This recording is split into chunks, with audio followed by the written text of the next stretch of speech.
Bismillahirrahmanirrahim. Assalamualaikum warahmatullahi wabarakatuh.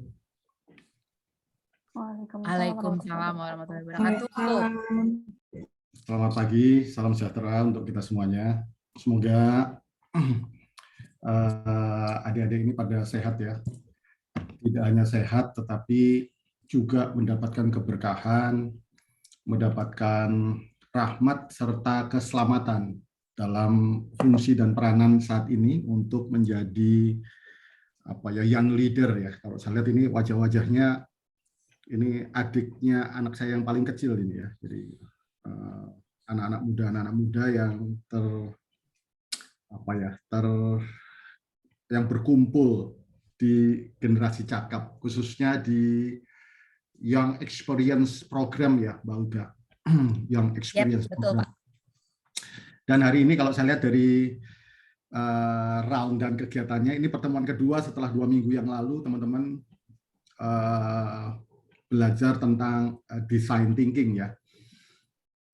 Ini materinya termasuk materi advance ini ya, design thinking. Kemudian hari ini kita belajar tentang business model innovation gitu. Dan ini sebetulnya pembicaraan tingkat dewa ini sebetulnya. Tetapi Anda juga layak untuk kemudian memahami, mengetahui sebagai satu tesit maupun knowledge yang membekali anak-anak muda seperti kalian ini ya, anak muda seperti kalian ini untuk kemudian berkiprah dan mengaktualisasikan prestasi baik itu secara pribadi maupun karir ya di dalam dunia yang nanti akan digeluti. Hari ini di Cibubur relatif mulai bersinar, Mbak Uda. Mulai bersinar setelah mulai bersinar. Beberapa hari yang lalu itu mendung, sinar matahari agak pelit ya. Karena memang dalam beberapa minggu terakhir ini kan matahari ada di posisi terjauh dari bumi ya. Karena kalau di orbitnya itu kan bentuknya eclipse ya. Jadi ada di posisi terjauh dari bumi sehingga agak adem, tiris gitu ya, karena memang dijauhi oleh matahari. Tetapi nggak apa-apa, matahari menjauh, karena Ramayana udah bangkrut sekarang ini. Jadi kalau matahari menjauh masih nggak apa-apa ya, karena Ramayana udah bangkrut, jadi nggak cuma menjauh, tapi udah bangkrut. Ketahuan ya Pak, belanjanya di mana? Dan saya tidak menyebut Anda sebagai adik-adik ya, karena kalau adik itu kesannya inferior gitu ya. Inferior. Tapi saya panggil teman-teman di sini sebagai teman lah gitu. Karena saya mengikuti apa yang disarankan oleh Jack Ma. Saat ini saya usianya udah mendekati 55, jadi mendekati usia pensiun ini ya. Jadi usia di atas 55 tahun itu memang disarankan untuk berinteraksi dengan anak-anak muda itu kata dia. Oh, pas ya Pak. Ya pas lah gitu. Jadi usia segitu itu harus berinteraksi dengan anak muda, membangun bisnis dengan anak muda, menjadi mentor bagi anak-anak muda, sambil membangun bisnisnya. Gitu. Jadi kalau di rumah saya itu ramai dengan banyak anak-anak muda itu memang didesain seperti itu. Jadi saya menyiapkan segala sesuatunya itu buat anak-anak muda yang mampir bermain ke rumah saya itu. Ya, sambutan yang hangat, tempat yang ya sederhana tetapi itu paling enggak nyaman untuk kita diskusi, dan hidangan ala kadarnya lah yang itu membuat teman-teman bisa sering mampir ke rumah. recommended. Tapi sehat dulu ya Pak, yang penting. Iya. Saya rencana besok itu ke Bandung, Mbak Uga, karena siap. Sahabatnya anak saya yang paling kecil itu married gitu. Dan mereka mengharapkan kita untuk bisa datang karena nanti pada waktu ngunduh mantu seminggu berikutnya saya diminta untuk among tamu karena dia dekat ya dengan sahabatnya. Oh ya, anak saya yang kecil ini sudah bekerja, teman-teman. Dia kebetulan bekerja di Pertamina dan sekaligus mendapat beasiswa dari Telkom. Jadi lucu dia itu dapat beasiswanya dari Telkom, tapi bekerjanya di Pertamina. Karena pada waktu dia kuliah itu dia bisa 6 bulan lebih awal untuk lulus dan sempat internship di Telkom. Dan yang menarik anak-anak muda sekarang itu pada waktu selesai internship dia ditawari untuk bekerja di Telkom, tapi dia menolak. Gaya tuh anak sekarang itu ya. Ditawari kerja di Telkom dia nolak gitu. Karena di Telkom harus dikontrak 2 tahun. Karena dia ingin sekolah abroad gitu ya. Jadi akhirnya kalau 2 tahun itu akan menghambat rencananya dia. Tapi dalam proses dia nyari apa LMD ya Pak, untuk kuliah beasiswa yang dikelola oleh LMDK itu ternyata ditawari oleh Telkom tuh untuk kemudian mendapatkan beasiswa dan kuliah di Bandung. Dan karena itu online, nggak lama itu dia mendapatkan tawaran untuk bekerja di Pertamina. Kalau dia kemudian dia sempat diskusi dengan saya dan saya pikir nggak apa-apa kuliah di dalam negeri kan 18 bulan itu nggak lama gitu kan, nggak lama dan terima saja gitu kan, toh kuliahnya daring. Dan sambil punya pengalaman formal bekerja di sebuah organisasi yang besar, kamu terima juga itu pekerjaan dan kamu punya tantangan untuk ngelola sambil bekerja dan kuliah gitu kan. Sehingga nah pada waktu dia bekerja sambil kuliah itu tantangan berikutnya karena kuliah beasiswa itu kan reguler ya, jadi di jam kerja. Nah, karena dia harus kerja kan nggak mungkin. Akhirnya kamu usulin lagi aja untuk masuk ke eksekutif. Karena eksekutif itu kuliahnya hanya hari pada weekend ya. Dan alhamdulillah itu jalannya itu dimuluskan oleh Allah pada dia. Dan Dapat lagi ya Pak, eksekutif lagi ya. ya dapat eksekutif beasiswanya, kuliahnya hanya hari Jumat malam dan Sabtu ya. Jadi hari kayak begini dia kuliah itu. Kebetulan yang kecil itu penghafal Quran. Jadi dia menyelesaikan hafalannya itu pada kelas 1 SMA. Dan sempat dia dikirim ke Turki dan ke Jordan untuk kemudian mendalami tilawah itu lebih banyak. Dan itu rezekinya anak-anak muda ya, anak-anak muda yang selalu melakukan hal apa yang memungkinkan dia bisa lakukan. Dan yang paling menarik yang saya ambil dari dia itu dia itu tawadu. Tawadu itu dia berbakti kepada kedua orang tuanya. Jadi anak-anak muda seperti Anda itu ada 2 hal yang di dalam pertemuan awal ini perlu saya sarankan kepada Anda. Yang pertama, tawadu kepada orang tua, karena segala sesuatu itu akan memudahkan Anda dalam menjalankan fungsi dan peranan itu, dan jangan segan untuk berusaha mencapai yang terbaik. Itu contoh di depan muka saya, di depan saya yang ini memungkinkan untuk kemudian saya sampaikan kepada anak-anak muda seperti Anda. Wah, ini wisdom lagi teman-teman. Ya. Hari ini saya akan share tentang sesuatu yang mungkin ini agak diawang-awang, tetapi saya pikir ini penting untuk teman-teman pahami. Ya. Dan kita santai saja karena ini weekend, hari Sabtu. Saya pun belum mandi, tetapi wajah saya seperti udah mandi gitu ya. Jadi tadi saya beraktivitas, saya sempat beli nasi pecel di depan komplek rumah saya, nganterin istri saya mau PCR, ternyata masih tutup gitu. Akhirnya saya balik lagi pas 8:30 sampai di rumah, dan kemudian masih sempat melihat buah srikaya saya yang baru pertama berbuah. Saya punya srikaya berwarna merah. Biasanya srikaya itu kan warnanya hijau ya. Ini srikaya berwarna merah yang sedang belajar berbuah. Jadi setelah berinteraksi dengan lingkungan, maka saya berinteraksi dengan anak-anak muda ruangan ini. Oke. Saya akan share sedikit ya teman-teman untuk membantu diskusi kita. Nah, nanti dalam proses diskusi feel free aja ya. Jadi apabila ada hal-hal tertentu yang kemudian ingin Anda tanyakan, langsung interrupt aja atau bisa langsung sampaikan di chat box dan kita santai saja diskusi untuk kemudian apapun yang memungkinkan itu menambah knowledge teman-teman semuanya, maka feel free untuk lakukan. Agar kita bisa lebih dekat, teman-teman, saya mengikuti apa yang disampaikan oleh orang tua saya. Kalau ketemu lebih dari 15 orang seperti sekarang ini, maka saya diharapkan untuk memperkenalkan diri gitu ya. Saya Ato R. Arianto, panggil saya dengan Ato. Beberapa teman-teman saya memanggil saya Coach Ato, ada Mas Ato, ada Bang Ato gitu ya. Dan Ato itu nama yang familiar untuk kemudian saya dengar pada waktu berinteraksi dengan saya. Saya pensiunan dari Astra Internasional setelah 20 tahun saya bekerja di sana. Kemudian saya di sana itu hampir 5 5 perusahaan ya, saya dipindahkan di 5 perusahaan yang berbeda. Kalau saya hitung itu saya punya 9 atau 8 jabatan yang berbeda. Dari mulai kepala administrasi sampai menjadi eksekutif di sana. Dan di Astra itu jadi tempat saya belajar dan saya mendapatkan wisdom di sana, saya mendapatkan ilmu di sana, dan ilmu ini yang ternyata membekali saya untuk kemudian menjadi konsultan.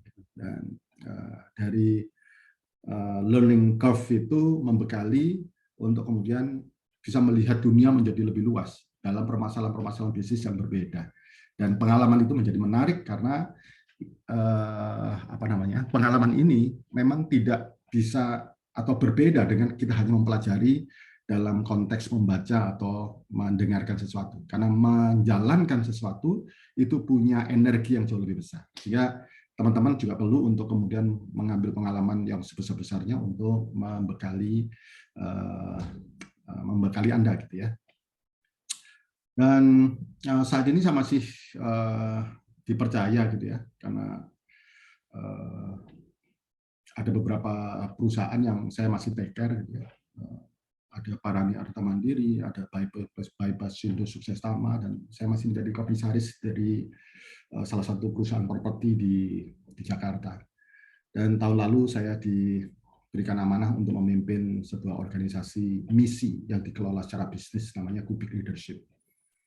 Misinya membangun peradaban sukses mulia. Jadi, misinya nggak tanggung-tanggung itu, membangun peradaban. Sehingga dengan keterbatasan waktu saya dan kemampuan saya, akhirnya saya terima amanah itu, karena menurut saya ini sesuatu yang relatif cukup menantang untuk kemudian saya lakukan.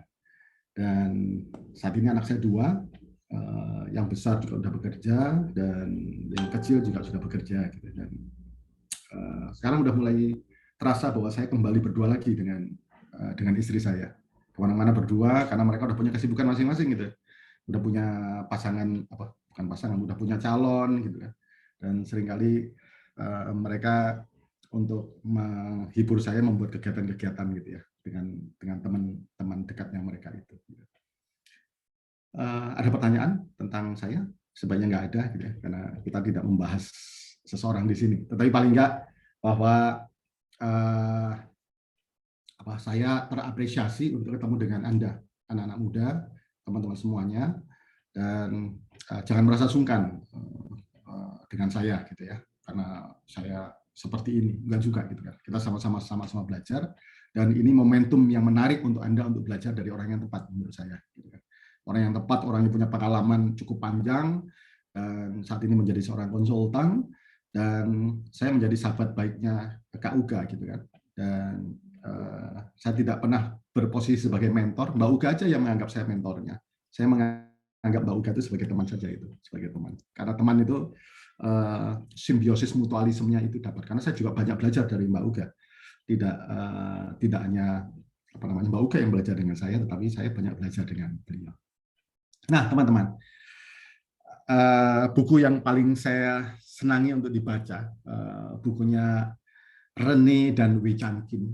Kalau teman-teman pernah baca itu Blue Ocean Strategic. Itu buku yang menarik dan saya baca itu waktu tahun 2004 itu saya baca buku itu. Pada waktu saya masih membangun perusahaan baru di Surabaya namanya Orange Taxi dan Astra Logistik. Dan dari situ saya belajar bahwa untuk menjadi atau menjalankan bisnis sustain itu maka jadi yang pertama.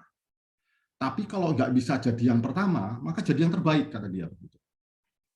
Tapi kalau nggak bisa jadi yang pertama yang terbaik, lo jadi gimana dong? Gitu. Maka menurut dia, jadi yang berbeda. Jadi kalau nggak mungkin jadi yang pertama, nggak mungkin jadi yang terbaik, maka jadi yang berbeda. Dan untuk berbeda, itu perlu punya sebuah strategi. Karena strategi itu, menurut dia, adalah sesuatu yang unik. Strategi itu sesuatu yang unik dan surprising. Unik dan surprises, membuat orang itu kok bisa ya, kepikiran dan sebagainya. Itu untuk apa? Untuk menjalankan dan memenangkan persaingan di dalam dunia bisnis. Tetapi sebelum menjalankan itu, menurut dia perlu untuk kemudian memahami bahwa organisasinya itu saat ini berada di mana. Begitu juga pada waktu kita melakukan satu proses coaching. Coaching pada waktu kemudian mengajak dari coach itu untuk lari ke depan atau berjalan maju, perlu juga memahami bahwa dia sekarang berada di mana. Agar apa? Agar tahu majunya seberapa jauh. Agar tahu bahwa larinya seberapa jauh. Agar pada waktu melakukan satu perubahan, seberapa besar perubahannya. Maka current position ini menjadi mutlak sebagai baseline dari teman-teman pada waktu akan melakukan sesuatu. Jadi starting point itu perlu untuk kemudian diingat, dan bahkan itu tanggal sekarang berapa, tanggal berapa Mbak? 19, Pak. 19 ya, tanggal 19 Februari 2022 baseline saya ada di sini, dan saya punya keinginan 5 tahun ke depan seperti apa. Kemudian diikutin aja dari times to times, dari weeks, month, years, bahwa ada perubahannya seperti apa. Itu kira-kira apa yang disampaikan oleh Wichan Kim dan Reno. Nah, ini menarik ya. Sebelum kita bahas lebih dalam, ada sebuah konsep yang namanya the new science of customer emotion. Wah, ada science yang bernama customer emotion. Di sini disampaikan bahwa pada saat membangun kedekatan, bahkan fully connected dengan customer. Customer itu bisa dua ya. Customer dalam konteks bisnis atau customer yang tidak ada konteks bisnis. Dan customer itu ada yang dalam ranah internal dan eksternal. Keduanya adalah customer. Dan customer itulah yang menjadi satu dasar bahwa pusat dari segala kegiatan dari teman-teman semuanya itu harus menuju itu. Jadi customer itu bisa jadi orang tua, bisa jadi saudara, bisa teman, bisa mereka yang membeli jasa teman-teman, dan sebagainya. Maka saya menyebut customer adalah everybody yang menjadi next proses dari apa yang kemudian kita lakukan. Maka proses sentrifugalnya atau center dari semua aktivitas itu berada di sana. Dan itu akan menjadi sangat berarti, kalau di sini disampaikan, memiliki nilai hampir 50% lebih tinggi dari hanya sekedar bahwa dia puas dengan apa yang kita lakukan. Jadi bahasa lainnya, puas saja nggak cukup. Puas aja nggak cukup. Karena puas aja itu baru baseline. Tetapi kalau kemudian mereka nggak puas dan emosional ini nggak terconnected, mereka itu tidak puas, bahkan itu nilainya minus 18%. Tetapi yang tadi saya sampaikan, apabila ternyata sudah memberikan kepuasan yang tertinggi dan melakukan diferensiasi, kata Wichan Kim tadi, karena nggak bisa yang pertama, nggak bisa yang terbaik, itu nambahnya itu cuma 13%. Tetapi kalau menurut dia, kalau kemudian ditambah dengan fully connected activities, fully connected itu seperti saya pagi-pagi itu udah di WA, udah di chatbox sama GoFood. Apa kabar atau gimana kabarnya? Sudah makan? Bayangin pagi-pagi saya udah diingetin makan sama GoFood itu. Kemudian dia menyampaikan, ini loh ada beberapa promo yang ada diskon 50.000. Pagi-pagi loh tuh. Yang namanya GoFood itu ngingatin dan menyapa saya. Pagi atau apa kabar? Sudah sarapan? Sudah makan? Gitu. Kita melakukan itu nggak ke klien kita? Ya mungkin GoFood nggak mungkin akan melakukan itu. Dia udah punya buy system untuk kemudian melakukan itu. Dan menurut saya informasi-informasi sederhana itu menarik. Bahkan saya punya kebiasaan itu menyapa customer saya itu setiap pagi jam 4.20. Karena waker saya itu bunyi jam 4.20. Kalau di tempat saya tinggal itu, adzan itu jam 4.38. Dan kemudian antara adzan menuju iqomah itu ada 10 menit, jadi sholat subuhnya itu mulai jam 4.48. Maka jam 4.20, saya melayani customer saya. Siapa customer saya? Dua anak saya itu. Dua anak saya itu laki-laki, yang setiap pagi masih harus dibangunin sholat subuh tuh, untuk diingetin.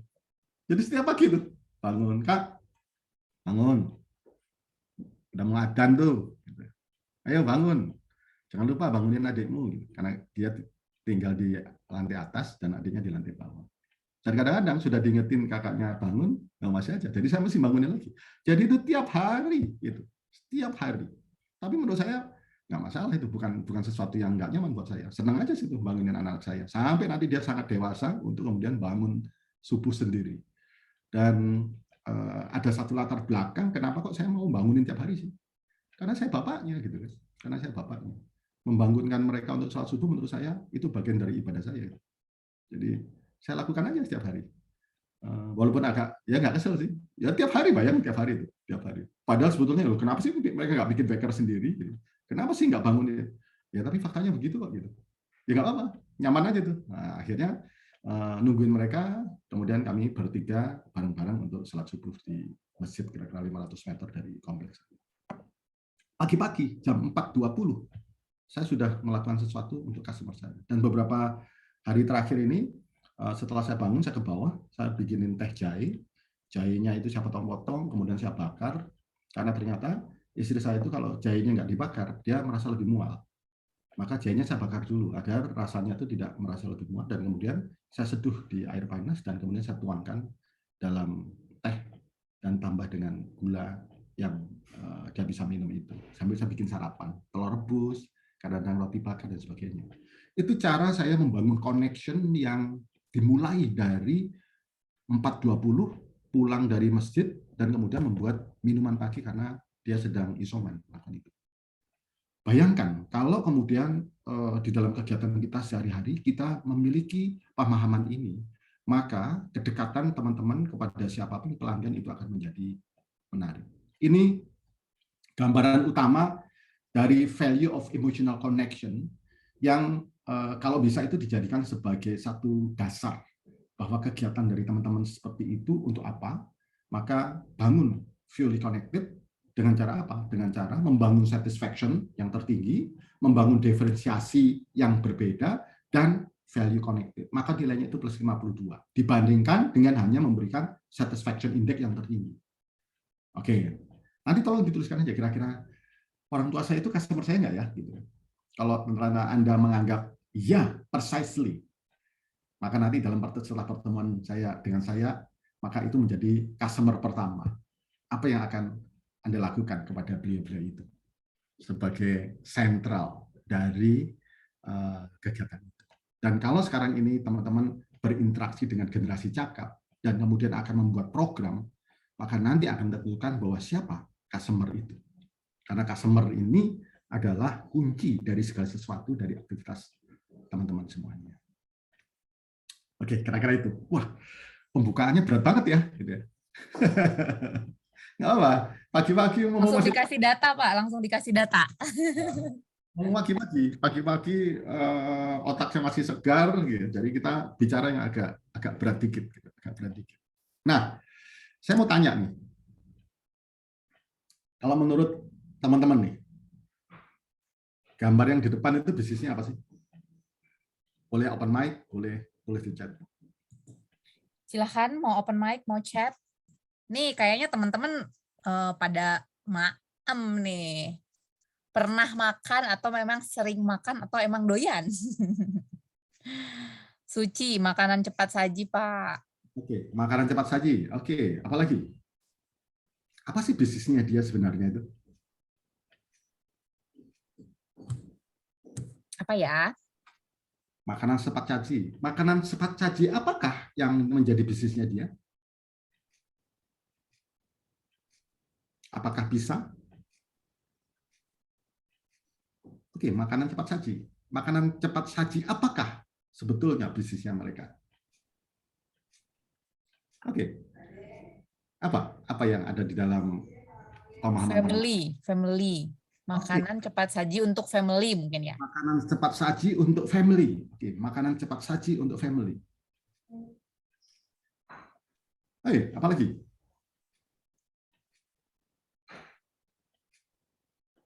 Oke, menarik. Tidak ada yang berkata bahwa penjual pizza. Karena sebenarnya memang iya. Walaupun brandnya itu Pizza Hut, dia tidak sekedar menjual pizza. Karena bisnisnya dia bukan hanya jualan pizza. Karena bisnisnya dia adalah resto, yaitu memberikan solusi dengan culinary service yang produknya dia. Jadi bisnisnya dia bukan jualan pizza loh ya, walaupun brandnya Pizza Hut. Tapi bisnisnya dia lebih dari sekedar jualan pizza. Itu perlu dicatat. Kalau ini, apa bisnisnya?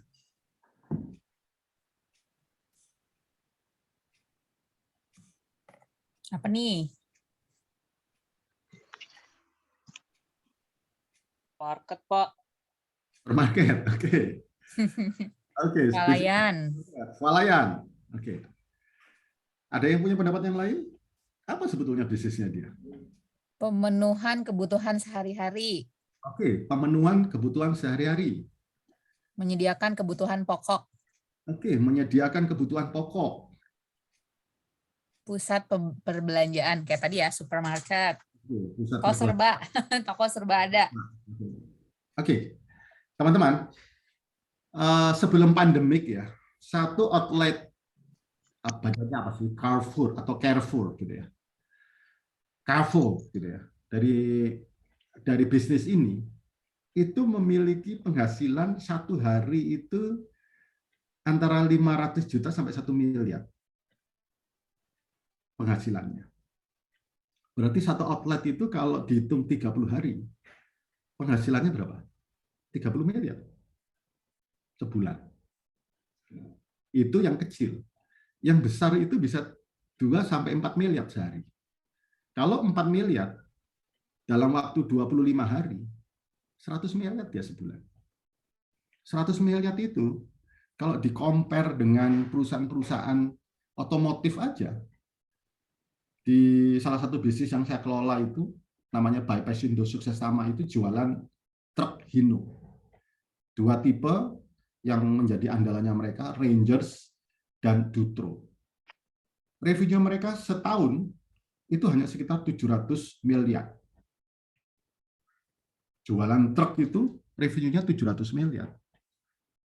Kalau Carrefour satu outlet, dengan asumsi outlet yang 4 miliar sehari, maka sebulan berapa? 100 miliar. Setahun. 1,2 triliun tuh. Bisnisnya dia lebih gede dibandingkan dengan bisnisnya Baipaisindo yang jualan otomotif.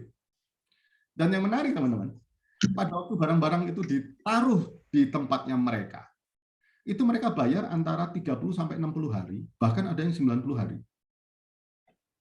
Barangnya laku, dibayar cash, tapi mereka bayar 3 bulan, 90 hari. Kalau kemudian yang laku itu 4 miliar sehari, atau 100 miliar sebulan, dan kemudian mereka bayar 90 hari kemudian, berarti berapa? 300 miliar. Coba hitung, berapa bunganya dalam 3 bulan 300 miliar? Duitnya cash ya diterima, tetapi kemudian dia membayarnya 90 hari kemudian untuk para supplier.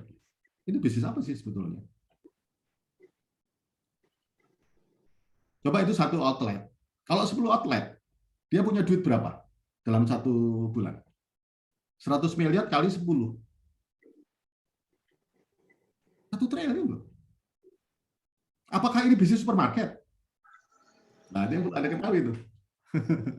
Apa yang Anda ketahui? Bahkan pada saat misalnya gini, Anda mau ke supermarket mau beli beras, itu biasanya beras posisinya di mana? Posisinya di depan apa di belakang? Posisinya beras itu ada di mana kalau Anda ke supermarket? Depan kayaknya, Pak. Masa supermarket beras ditaruh di depan? Kanan. Masih itu di depan, mojok itu beras-beras itu. Nah, pada waktu Anda mau beli beras, Anda melewati sekian banyak lorong. Yang awalnya mau beli beras, Anda bisa nyangking beberapa hal yang lainnya tuh. Akhirnya niatnya beli beras, keranjang Anda penuh dalam perjalanan menuju beras itu. Itu yang pertama. Lalu yang kedua, pada waktu barang-barang itu ditempatkan lebih awal, itu ada tarifnya, teman-teman. Bukan sekedar itu ditaruh di depan. Karena kalau nggak bayar tarif, ditaruh di belakang. Ya. Sehingga ada sekian rak itu yang dipakai untuk beriklan. Dan produk-produk yang menempatkan barangnya di rak-rak itu ada cost-nya. Apakah ini bisnis supermarket? Oke, yang menarik banget gitu ya. Jadi Interesting. Anda bisa menarik bahwa sebetulnya bisnisnya dia apa sih gitu kan. Pada waktu menguliti sebetulnya aktivitas kegiatannya dia apa. Oke, kalau ini apa bisnisnya?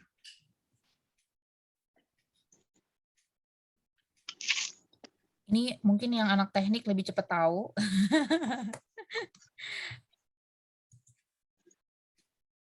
Apa bisnisnya dia? Apa yo? Solusi energi. Yang lain silakan. Wah ini teman-teman ini wah patut di pagi-pagi bikin meras otak. Pagi-pagi bikin panas apaan nih GE gitu kan. Jadi anak muda itu harus selalu diperkosa secara struktur menurut saya. Kumaha itu teh Pak?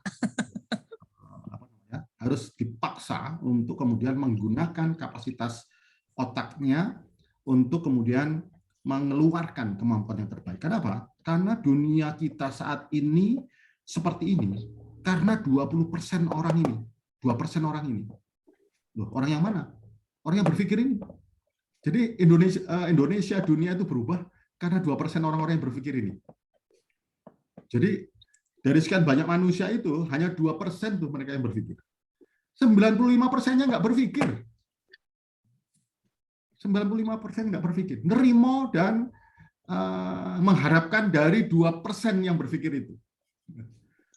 Loh Pak, kan 2, 95, cuma 75%. Nah 3%-nya itu yang mana? Nah 3%-nya itu orang-orang yang menganggap bahwa dia sudah berpikir. Jadi Ayo teman-teman udah mikir belum? 3% itu mereka berpikir bahwa mereka harapannya sudah berpikir. Jadi, nah kira-kira balik ke dalam pertanyaan ini. Solusi energi, perusahaan energi. Apalagi teman-teman? Kayaknya ada yang langsung googling. Googling, mau kita diskusi kok di sini. Jadi ternyata penghasilan mereka yang terbesar saat ini itu karena pesawat. Karena sekarang ini dia membuat turbin dan mesin dari pesawat Bus. Dari Boeing. Maka loh, bukannya dia itu jualan alat-alat elektronik dulunya, jualan kipas angin, jualan apa? Pembakar roti dan sebagainya. Iya dulu. Sekarang dia menjadi konsultan elektronika khususnya mesin-mesin pembangkit tenaga listrik. Jadi bertransformasi teman-teman dari household kepada solution dari electricity. Ini bisnisnya dia. Kalau ini apa bisnisnya? Ini kantor Bapak dulu. Apa bisnisnya Astra? Astra apa nih bisnisnya?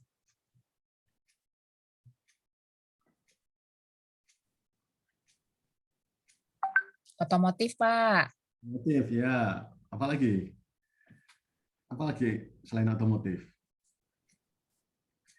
Jadi Astra itu punya 4 line bisnis ya. Yang pertama namanya otomotif. Ada brand Toyota, Daihatsu, Isuzu, Nissan Diesel, Peugeot, dan beberapa yang lainnya. Kemudian yang kedua adalah AHEME, Astra Heavy Equipment dan Energy. Jadi ada United Tractor, ada Pama Persada Nusantara, ada Astra Ago Lestari, dan sebagainya. Kemudian ada infrastruktur. Gedung ini miliknya Astra Infrastructure. Yang nggak jauh dari situ tuh ada ada apartemen-apartemen yang dijual, satu apartemennya 6 miliar paling murah. Paling murah 6 miliar tuh. Yang biasa-biasa itu 10 sampai 10 miliar. Jadi ada infrastruktur, punya jalan tol, punya pelabuhan, mengelola kapal dan sebagainya, dan yang terakhir adalah financial services. Jadi bisnisnya Astra itu 4 itu. Yang awalnya mungkin teman-teman mengenal otomotif itu hanya sekarang sekitar 37% memberikan penghasilan dari Astra International secara keseluruhan.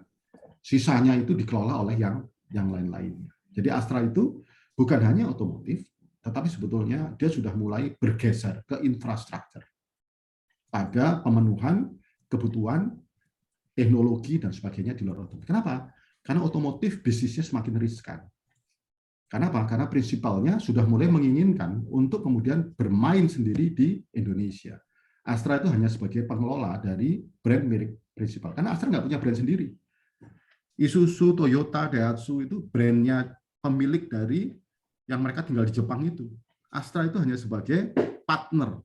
Maka karena mereka menganggap bahwa bisnis ini berbahaya dalam jangka panjang, maka mereka membuat bisnis-bisnis barunya. Oke, semoga tidak makin membuat pusing ya. Kalau ini bisnisnya apa?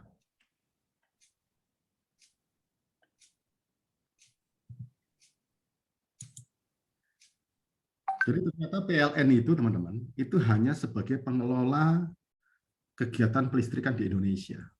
Yang menjalankan penyiapan sumber dayanya itu 2 perusahaan, namanya Indonesia Power dan PJB namanya.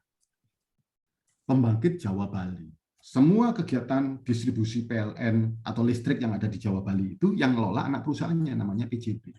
Di luar itu namanya Indonesia Power. Jadi PLN itu adalah holdingnya yang bukan sebagai pelaku utamanya. Jadi dia hanya pembuat policy untuk bisnis elektrik. Dan ternyata bisnisnya juga tidak hanya urusan pelistrikan, tetapi sudah dalam urusan maintenance, nyewain lahan, dan bahkan seperti juga dengan kereta api Indonesia, itu mereka sudah mulai menjadikan properti-propertinya itu menjadi tempat-tempat yang untuk disewakan. Itu bisnisnya PLN. Kira-kira gitu ya, ternyata apa yang Anda lihat itu ternyata berbeda-beda. Nah sekarang ini bisnisnya apa?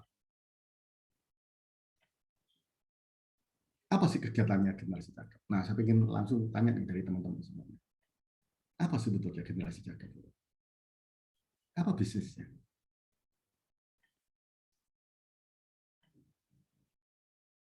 Oke, come on.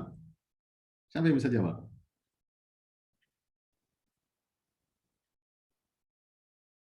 People development, Pak, kata Putri. Oke, people development gitu ya. Apalagi?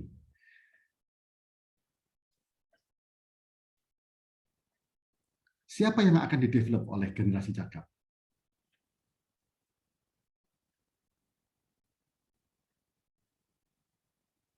Bagaimana cara mendevelopnya? Apa saja konten yang digunakan dalam mendevelop mereka? Maka ini perlu untuk menjadi pertanyaan-pertanyaan yang perlu dipahami oleh teman-teman semuanya. Sehingga ini akhirnya dari tadi ya, dari mulai saya tanya tentang Pizza Hut sampai dengan generasi cakep ini sebagai pemantik pertanyaan pada teman-teman semuanya bahwa ini loh yang menjadi dasar dari setiap kegiatan. Itu apa? Memahami bisnis atau kegiatan itu apa, dalam rangka apa, dan apa sebetulnya alasan dari kegiatan bisnis itu dilakukan. Jadi kalau kita belajar tentang bisnis model, maka sebetulnya 2 pertanyaan ini menjadi sangat penting, teman-teman. Bisnisnya apa, dan alasan utama apa bisnis ini ada. Karena nanti dari 2 pertanyaan itu akhirnya akan menjadi sesuatu yang besar yang kita sebut dengan strategic plan. Dengan strategic plan. Dan di dalam strategic plan itu nanti akan diturunkan menjadi action plan. Wih, begitu ya. Ternyata untuk memahami bisnis itu nggak simpel ya. Ya memang. Jadi harus tahu dulu nih. Jadi kalau tadi generasi cakep, apa sih kegiatan bisnisnya? Membangun, mendevelop, dan membantu siapa? Gitu kan. Maka pertanyaannya adalah siapa dulu? Berarti siapa teman-teman yang akan dibantu oleh generasi cakap?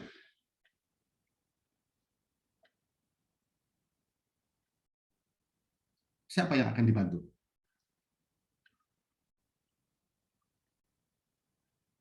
Anak-anak muda, oke. Membantu generasi muda, membantu di dalam karir developnya mereka, dan kemudian sebagai biro psikologi, sebagai tempat untuk konseling mereka, dan tempat untuk kemudian mendevelop mereka, terutama para anak-anak muda yang baru lulus, sehingga mereka masih galau mau ngapain, maka generasi cakap adalah tempat yang paling tepat untuk mereka berinteraksi, karena ini merupakan wadah yang paling tepat untuk kemudian mempersiapkan diri bagi mereka untuk mampu berjalan dengan lebih percaya diri. Oke. Itu adalah gambaran tentang siapa generasi cakap. Lalu pertanyaan kedua adalah, what is the reason generasi cakap being for? Jadi apa alasannya generasi cakap itu ada? Apa alasannya, teman-teman? Kenapa sih kok harus ada generasi cakap, dan kenapa sih kok gue masih ikut-ikut aktif dan terlibat di dalamnya? Sebetulnya buat apa sih?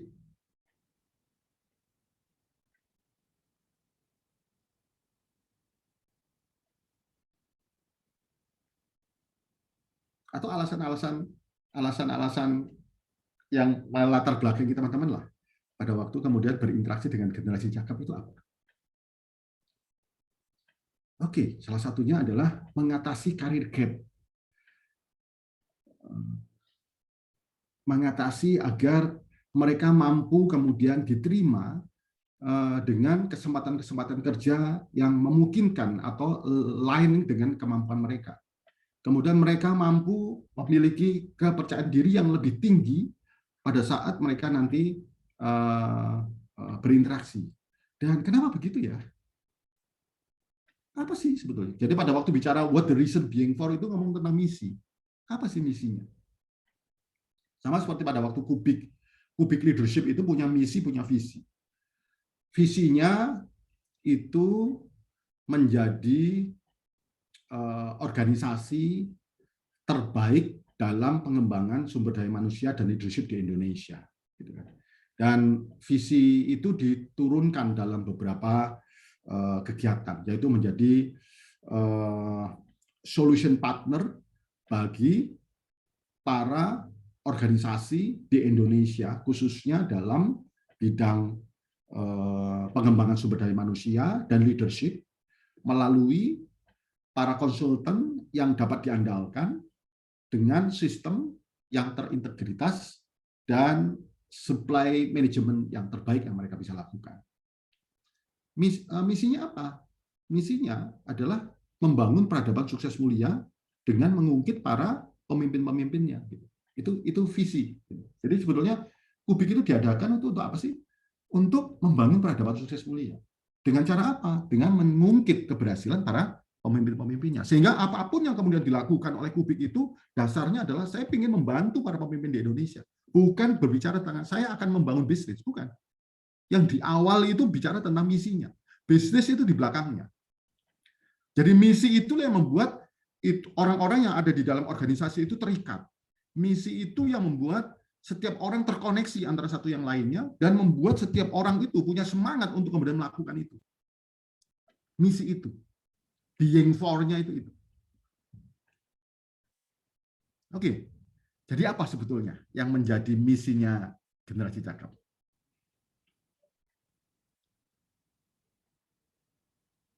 Ya bisa jadi menjadi yang bermanfaat bagi anak-anak muda di Indonesia dalam mengatasi karir gap. Bisa jadi seperti itu.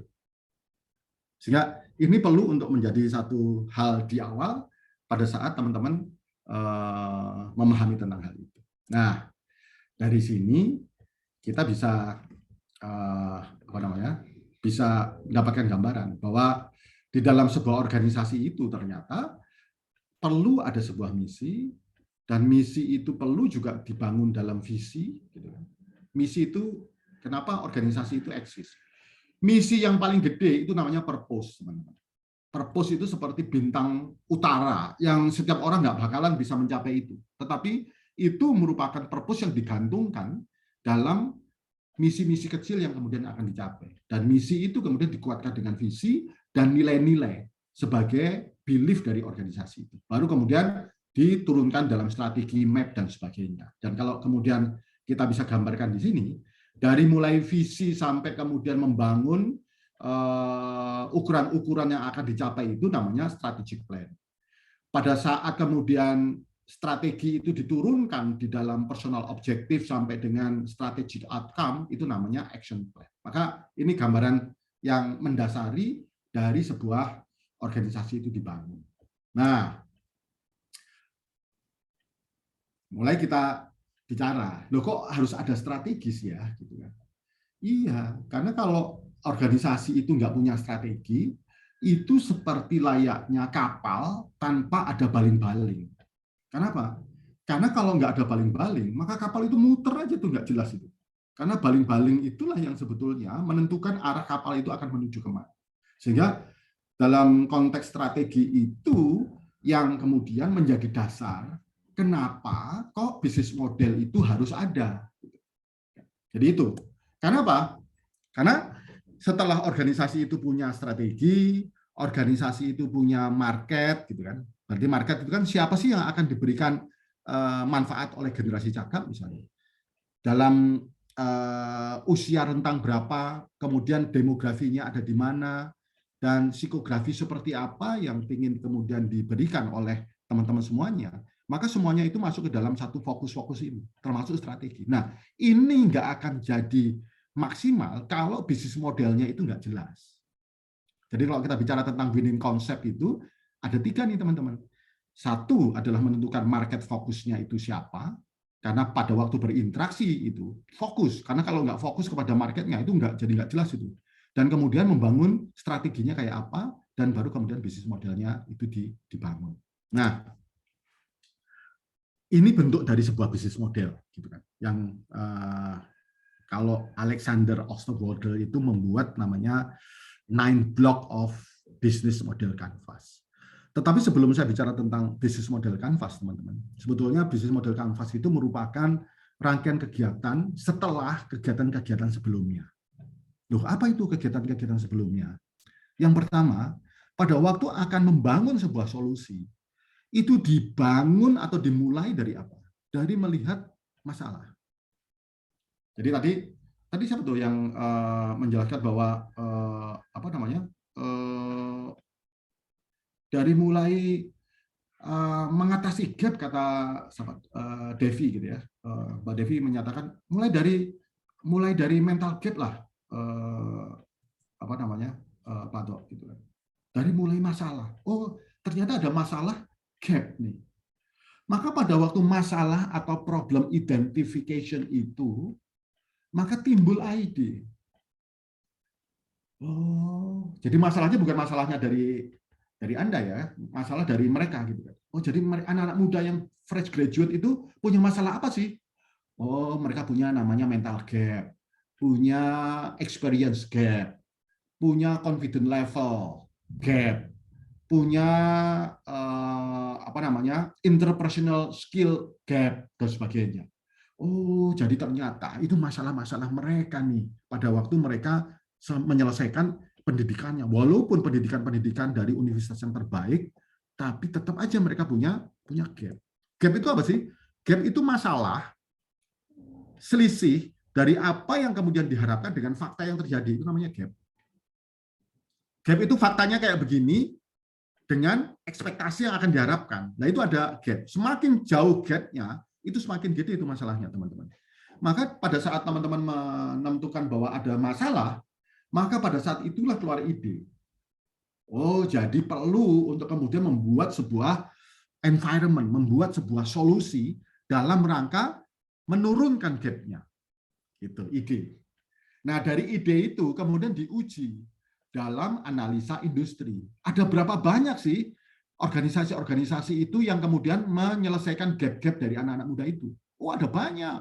ada Forum Indonesia Muda, ada Dampak ID, ada Skill Academy, ada Mahir Academy, ada generasi ini, generasi itu, dan sebagainya. Maka, berarti saya bersama-sama nih dengan sekian banyak dari organisasi-organisasi yang akan memberikan gap. Sehingga apa pembeda gua dengan mereka? Akhirnya ketemu. Karena apa? Karena generasi cakap adalah bukan yang pertama. Dan bisa jadi generasi cakap bukan yang terbaik. Maka perlu menemukan kira-kira apa yang membedakan generasi cakap itu sebelum masuk ke bisnis model. Setelah ketemu masalahnya, keluar ide, kemudian dianalisa industrinya. Nah, setelah analisa industri, kalau di bisnis itu dianalisa yang kedua, analisa STTP-nya apa? Segmentasi, targeting, diferensiasi, dan positioning-nya seperti apa? Ditentukan tuh. Oke, jadi dalam memberikan solusi itu, apa nih STTP-nya? Segmentasi, targeting, diferensiasi, dan positioning-nya. Nah, setelah tahu segmennya siapa, anak-anak muda, fresh graduate, yang selama ini belum memiliki satu organisasi formal untuk mereka kemudian menjadi inkubasi di dalam kegiatan mereka, dan mereka tidak perlu harus kemudian berinvestasi karena generasi cakap ini sifatnya hanya membantu dan mengakselerasi mereka. Kemudian targetnya siapa? Targetnya kan anak muda itu banyak gitu ya. Ada young entrepreneur, leader, campus leader, ada lagi apalagi tuh young community dan sebagainya. Ini nanti difokuskan targetnya pada apa? Pada fresh graduated misalnya. Nggak apa-apa. Kemudian diferensiasi apa? Membuat satu kegiatan-kegiatan yang membuat mereka itu engage. Dan positioningnya pada anak-anak muda misalnya. Nah, pada saat kemudian itu sudah ada, baru yang berikutnya itu menentukan bisnis model. Jadi bisnis model itu tidak ujuk-ujuk, nggak langsung kemudian bikin bisnis model dulu pada waktu ketemu dengan itu. Ada serangkaian proses sebelumnya, membangun ide, membuat analisa industri itu bisa pakai PESTEL, bisa pakai Porter Analysis, gitu.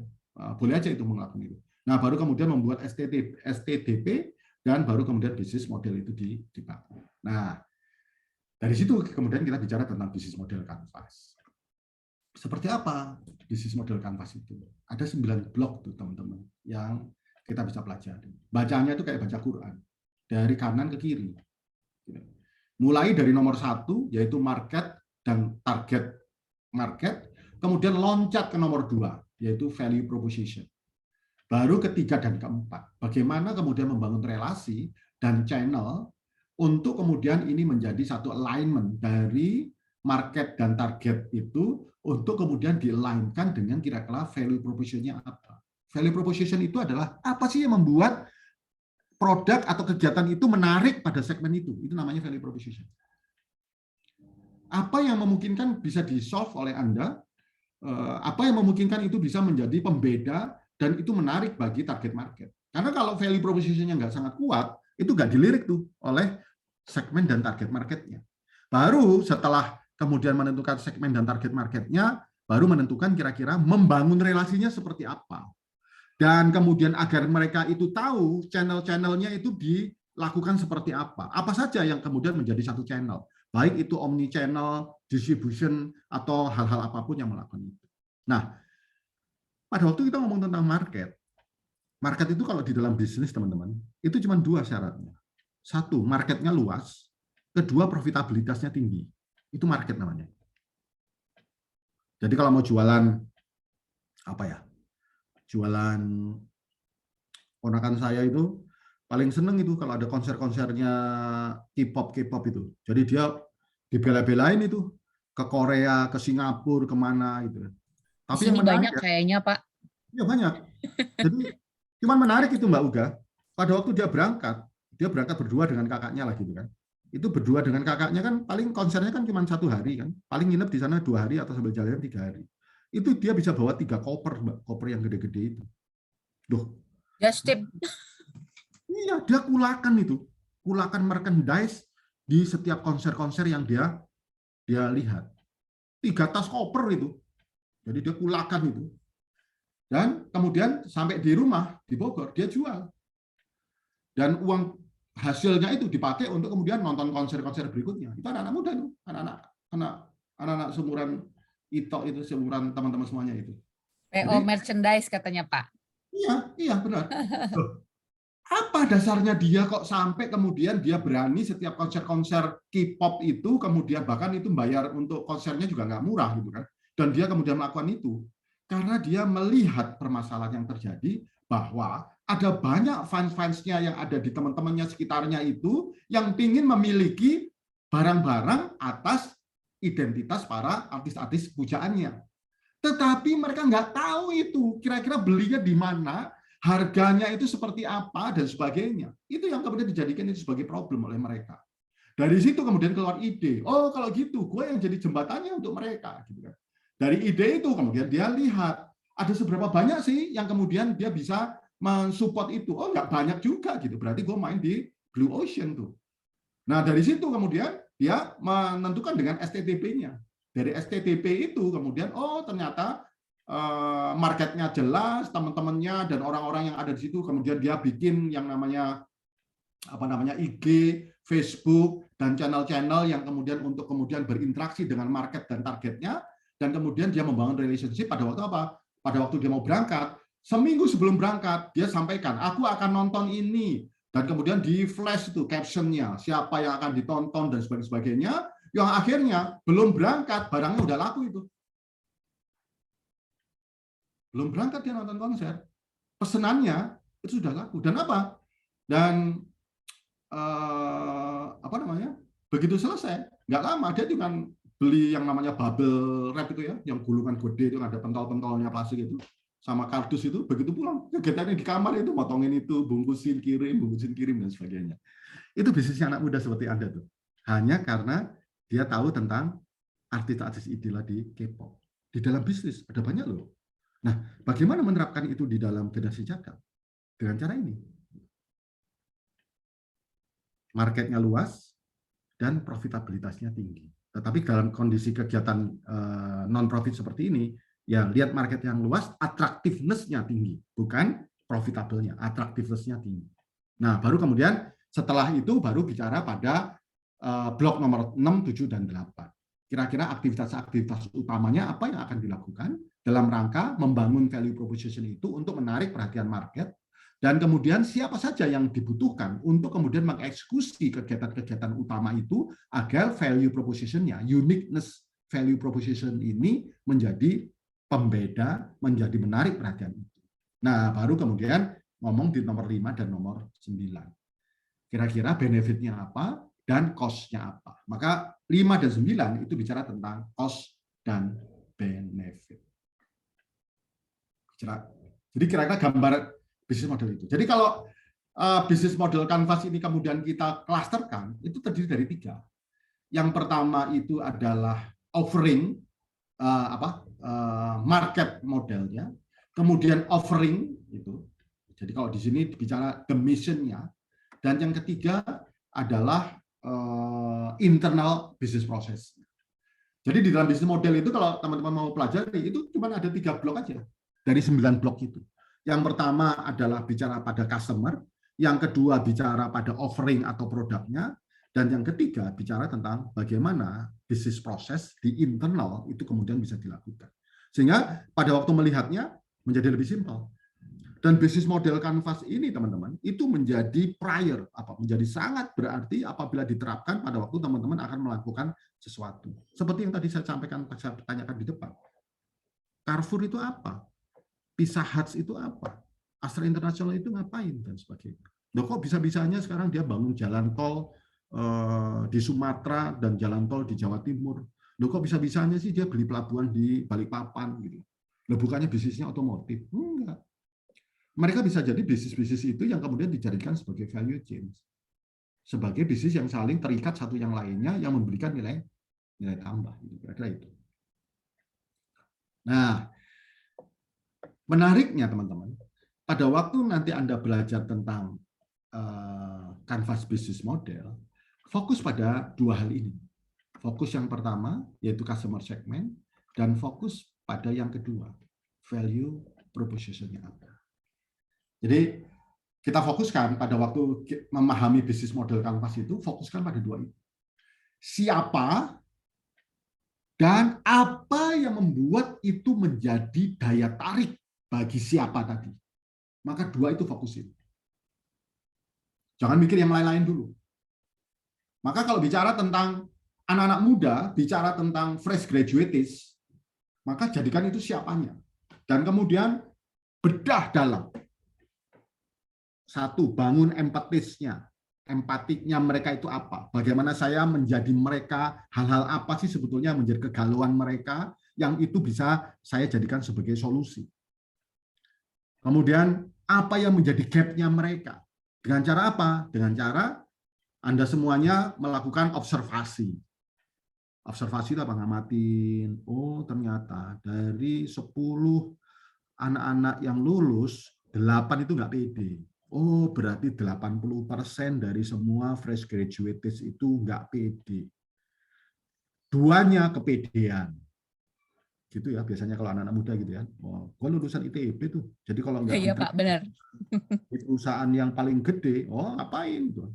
Loh, ITB yang bayar kuliahnya orang tuanya kok ngapain harus pede gitu kan? Terlalu pede. Dan pada waktu seorang bekerja, itu tidak hanya bermodal dari lulusan, tetapi interpersonal skill-nya itu menjadi satu acuan. Sekarang ini kalau interview ya, dari interviewer itu sekarang sudah mulai meng-cross-check dengan background. Background itu bisa jadi di IG-nya, di Facebook, di kegiatan-kegiatan yang berhubungan dengan ini untuk menggali bahwa benar nggak sih yang diceritain dia itu sesuai dengan apa yang dengan faktanya. Itu sekarang begitu tuh, teman-teman.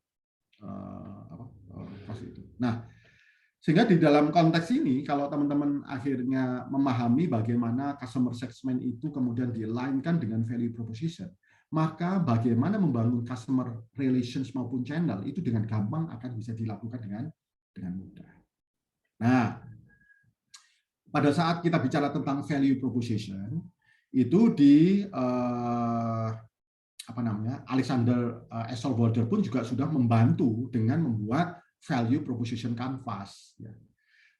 Nah, sebelum kita ngomong tentang value proposition canvas, maka sebetulnya apa sih nilai values itu kalau menurut Anda? Ada yang tahu nggak? Values itu apa? Apa sih yang disebut dengan values itu? Nilainya, Pak. Oke, nilai. Bedakan antara nilai dengan nilai-nilai ya. Apa bedanya? Nilai dengan nilai-nilai. Apa bedanya nilai dengan nilai-nilai? Oke, jadi gini, nilai itu gini, tingkat kualitas keluarga saya dalam membangun saya untuk survive itu 7 dalam nilai saya, itu nilai. Sedangkan nilai-nilai seperti ini, saya selalu menyadari pada saat saya berinteraksi dengan orang yang lebih tua dibandingkan dengan saya, maka saya akan selalu menghormati mereka. Cara menghormati mereka itu dengan memelankan suara saya pada waktu berdiskusi dengan mereka, dan saya selalu akan mencium tangannya mereka. Itu namanya nilai-nilai. Apa bedanya tadi?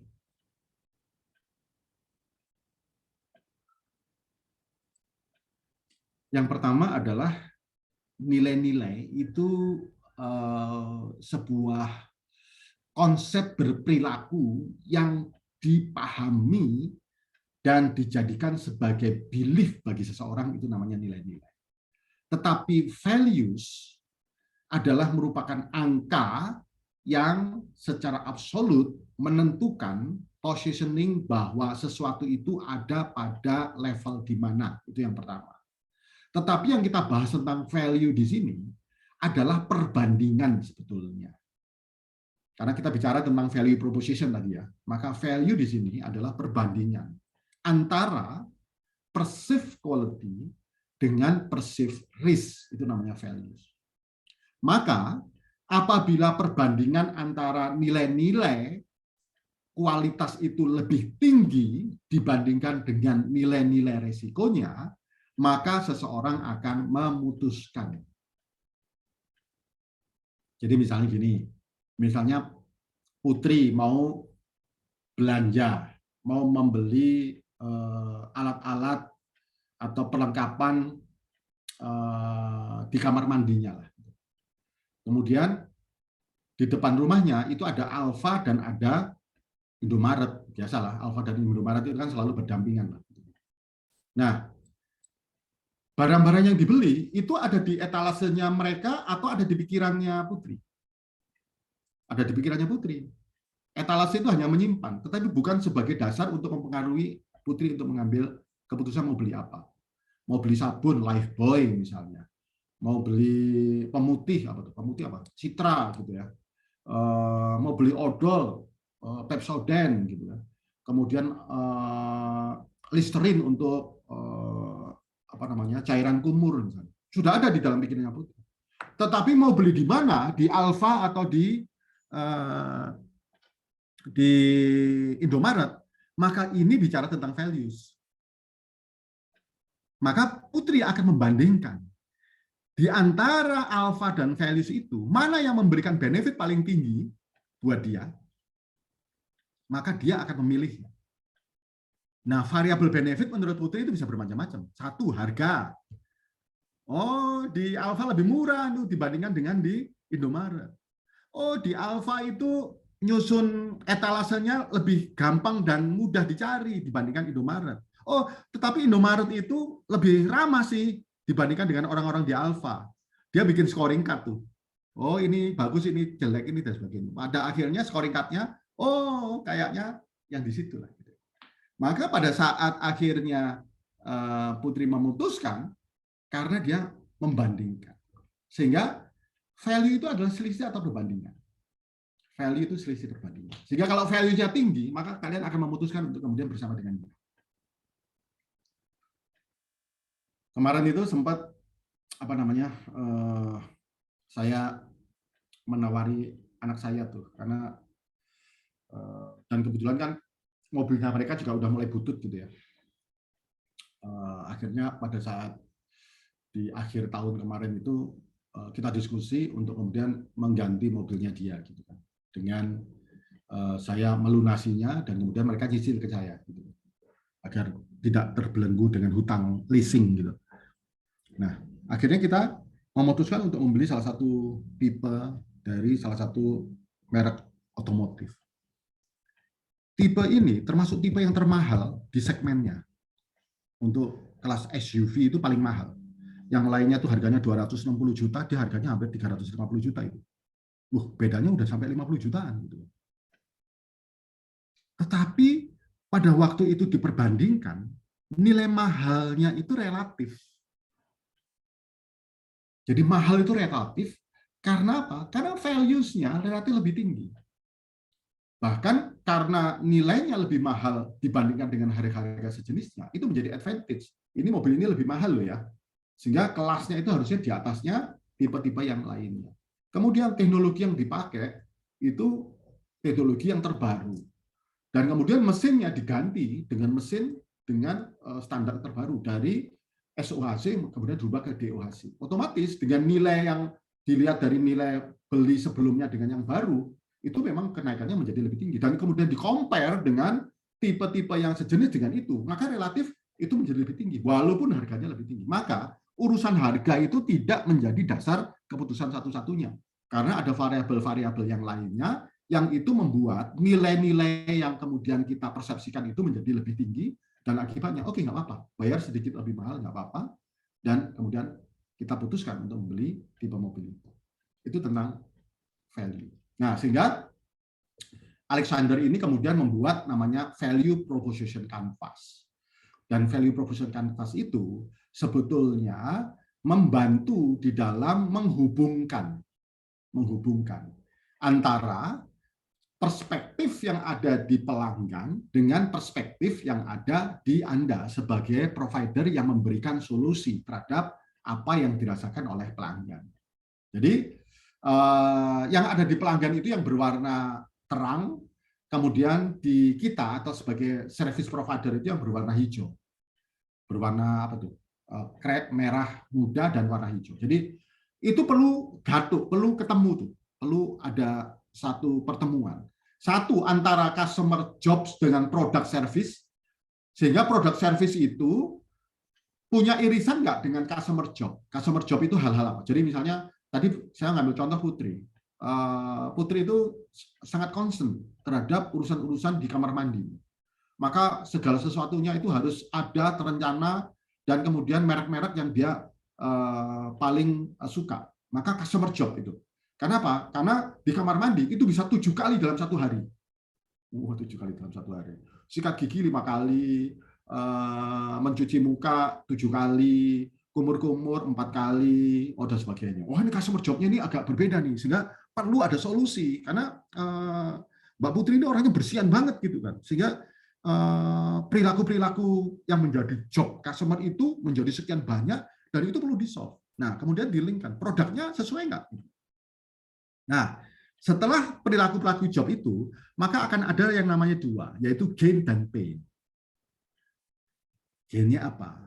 Oh, ternyata kalau cuci muka, busanya itu terlalu banyak. Aku nggak suka itu. Kalau sabun itu yang busanya terlalu banyak. Akibatnya apa? Riwah itu bersihinnya. Aku pinginnya itu sabun yang busanya itu nggak terlalu banyak, tapi dampaknya untuk membersihkan muka itu tinggi. Aku tuh kalau sikat gigi nggak suka yang terlalu pedas.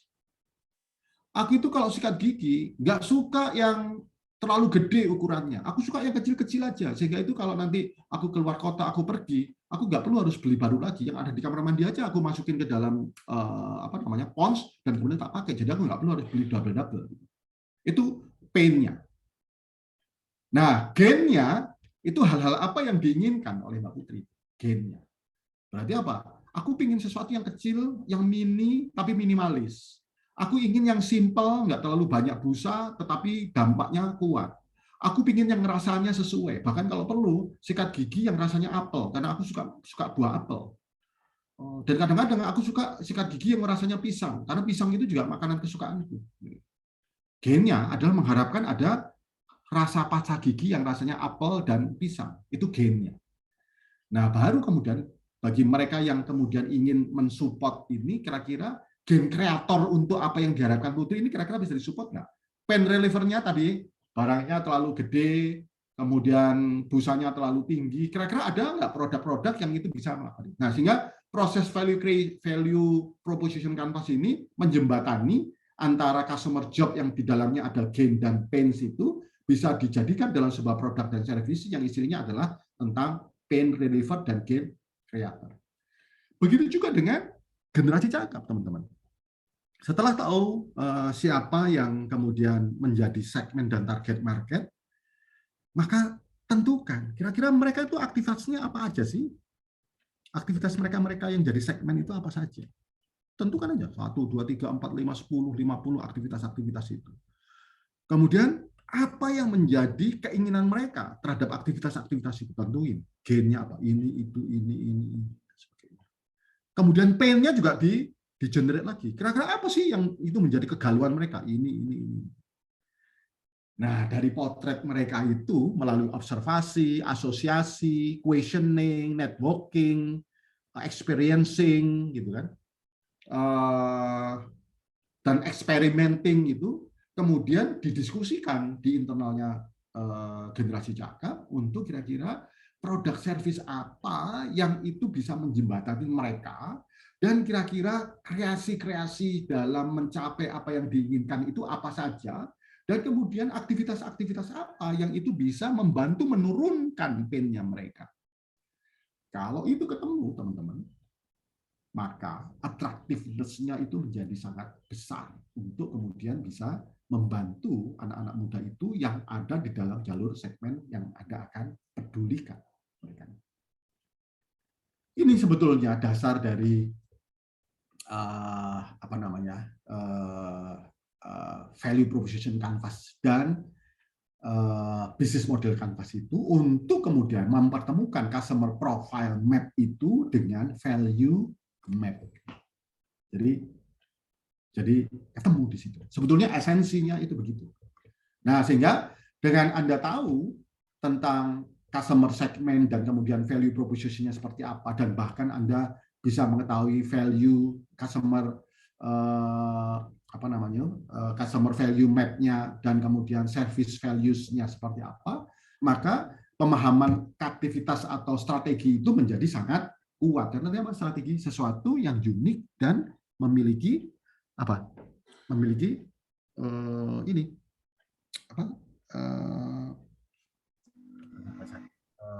unik dan surprising tadi, unik dan surprising itu, maka akan menjadi sangat kuat. Sehingga ini akan menjadi dasar bagaimana membangun customer relations-nya dan kemudian channel-channel yang kemudian itu kira-kira tentang gambaran apa yang mendasari tentang sebuah bisnis model kanvas dan ujungnya itu mau kemana sih. Nah, setelah tadi kan kita bicara tentang konsep value proposition dan business model. Tadi judul yang kita diskusikan adalah business model innovation. Lalu innovation-nya itu apa toh? Innovation itu apa? Nah, innovation itu sebetulnya adalah proses untuk dari kegiatan-kegiatan kita yang bergerak dari hanya sekedar strengthen the core untuk berpindah di extend the core dan beyond the core. Apa sih ini? Apa sih yang dimaksud dengan extend the core dan beyond the core itu?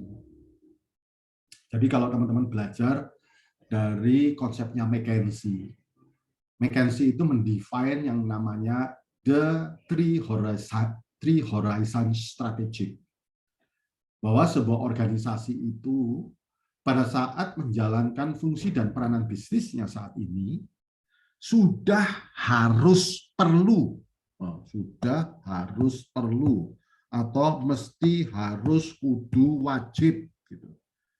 Untuk tidak hanya fokus pada core kompetensi yang dia lakukan saat ini, tetapi sudah harus mulai melihat yang namanya emerging expectation yang lainnya, yang itu perlu diantisipasi, bahkan mulai berpikir tentang new business. Jadi emerging opportunities ini disebut dengan pindah pada horizon berikutnya yang disebut dengan extending the core. New business adalah pada horizon berikutnya yang disebut dengan beyond the core. Jadi pada waktu menjalankan sebuah aktivitas, itu sudah mulai ketiga kegiatan itu dilakukan secara paralel. Sambil menjalankan yang core, misalnya core ini apa? Core-nya generasi cakap itu misalnya career development, biro psikologi, kemudian developing people, ini perlu untuk kemudian dipikirkan yang lainnya, yang itu menjadi value change, yang masih ada hubungannya dengan di situ, tetapi menjadi horizon berikutnya disebut dengan extending the core. Bahkan kalau memungkinkan, sudah mulai ada kegiatan-kegiatan baru yang disebut dengan beyond the core atau new business yang bisa jadi nggak ada hubungannya itu dengan strengthen the core tadi. Nah, pada saat teman-teman sudah memikirkan tentang 3 horizon itu, yang bahasa saya dibahasakan dengan strengthen the core, extend the core, dan beyond the core itu, maka berpikir tentang innovation itu menjadi mutlak. Karena apa?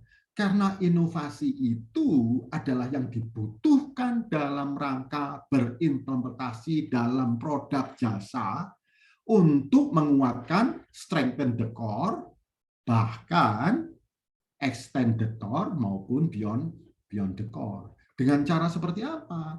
Dengan cara membangun dan menentukan mana yang bisa membuat itu menjadi jauh lebih superior dan atau berbeda.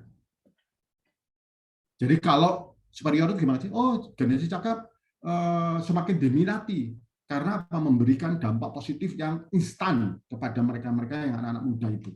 Itu superior.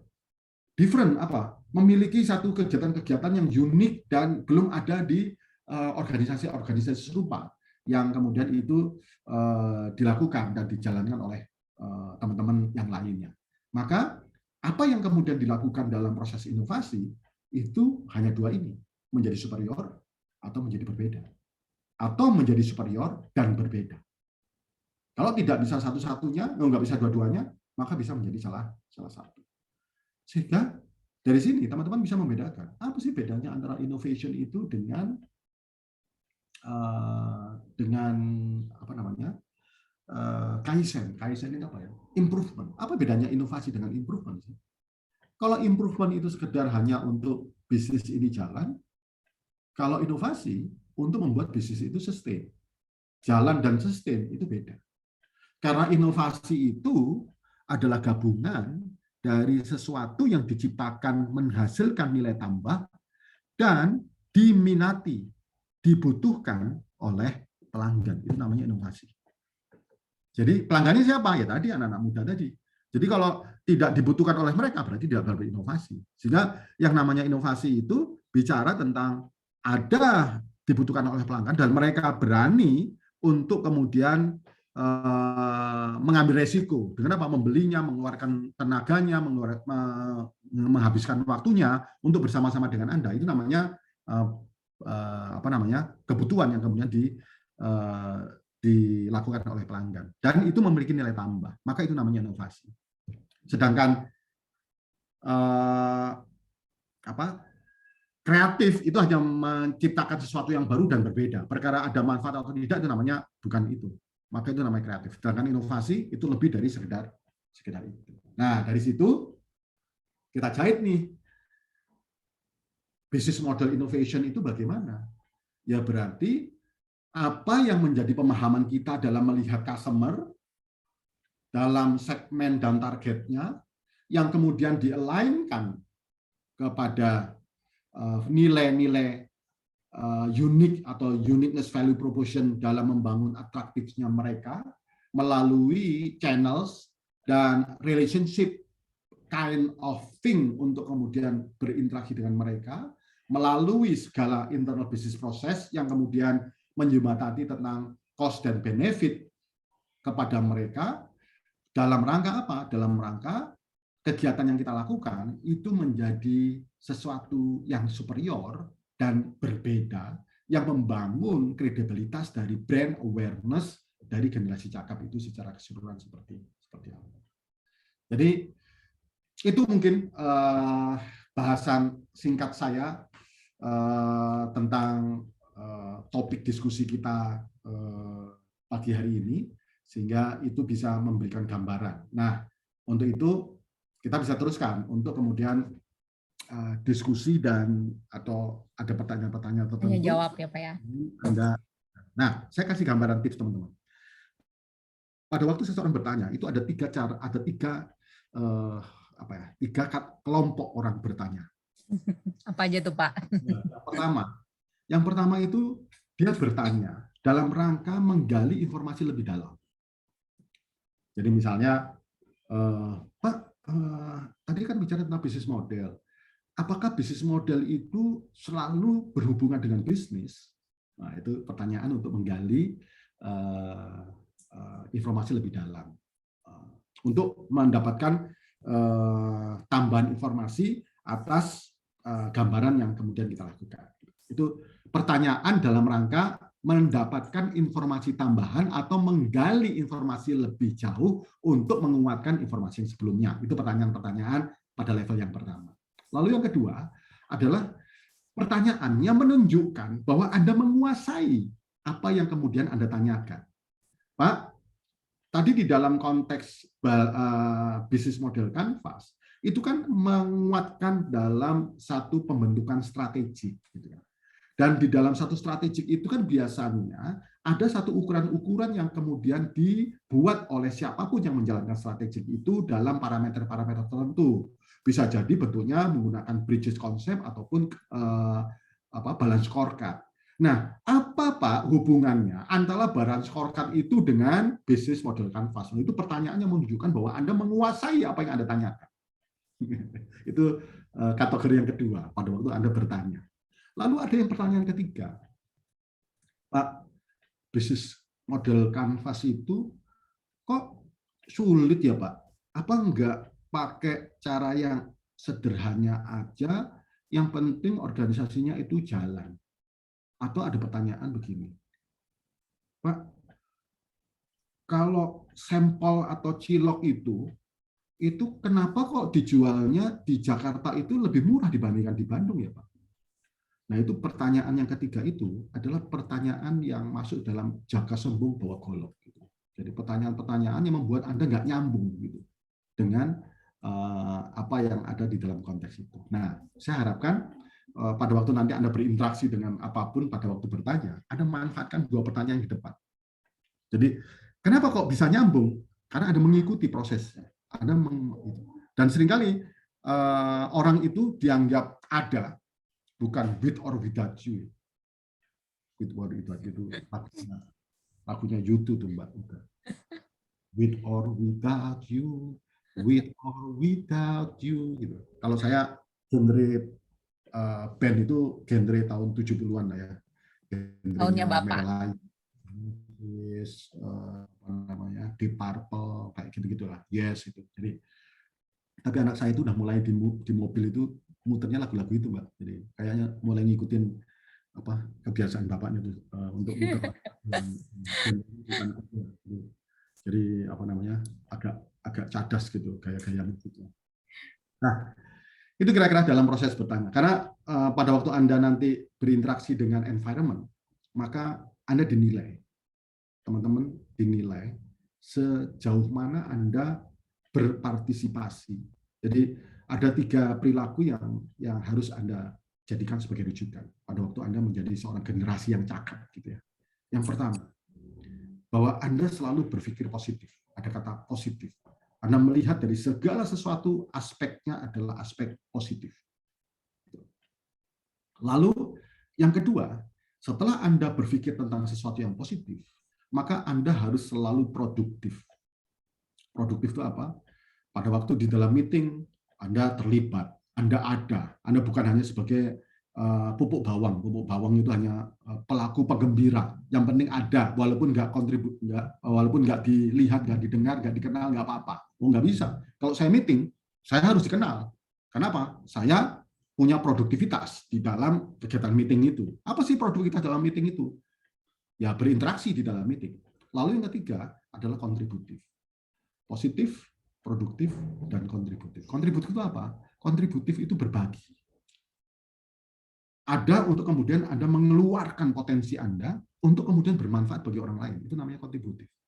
Maka mental 3 itu, positif, produktif, dan kontributif, itu mestinya ada di dalam mental teman-teman yang ada di generasi cakap. Nah, sekarang kita buktikan. Mental positif, produktif, dan kontributif itu di dalam diskusi seperti ini. Itu kira-kira yang ingin saya sampaikan, dan silakan apabila ada ingin yang bertanya, silakan langsung open mic maupun menuliskan itu. Oke, teman-teman, silahkan. Tadi ya, mau jadi yang tipe keberapa, nggak usah khawatir. Kalau memang kayaknya aku masih belum ngerti, pengen digali lagi yang satu aspek atau ini, boleh tanya langsung. Nggak usah, tadi ya harus stay positif, jangan mikirnya jadi takut, tapi malah, gue di-challenge nih sama Pak Ato, gitu. Oke, sudah ada yang ngacung, namanya anak Cibubur. Silahkan, Frans.